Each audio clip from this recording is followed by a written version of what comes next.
ومن العجب الذي لا ينقطع، ومن الأمور المحزنة التي تفت الفؤاد فتا، ما انتشر بين الناس قبل أيام من خرافة صلعاء وكذبة عرجاء ودجل وشعوذة.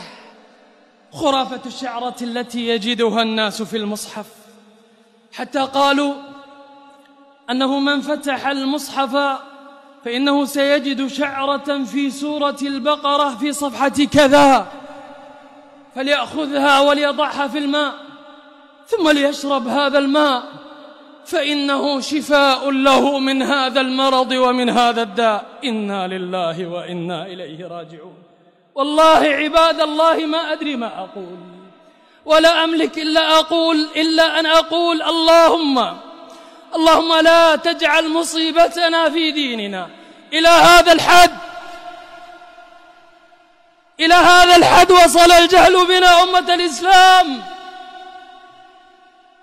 إنما أنزل الله عز وجل هذا القرآن ليخرج الناس من الظلمات إلى النور، لهداية الناس، ما أنزله لهذه الخرافات. نترك آية الكرسي ونذهب إلى شعرة وسخة ونضعها في الماء؟ بالله عليكم أيها المسلمون، أين عقولكم؟ أين دينكم؟ أين عقيدتكم؟ أين كتاب ربكم؟ أين سنة نبيكم؟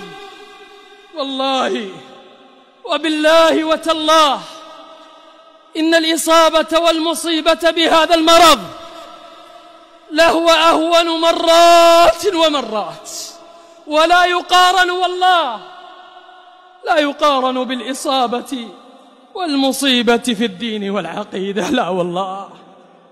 فالذي يصاب في جسده فلربما خسر الدنيا، أما من أصيب في دينه وعقيدته فقد خسر الدنيا والآخرة. فارجعوا إلى دينكم عباد الله، ارجعوا إلى ربكم، ارجعوا إلى توحيدكم، ارجعوا إلى سنة نبيكم، واتركوا هذه الخرافات والخزعبلات.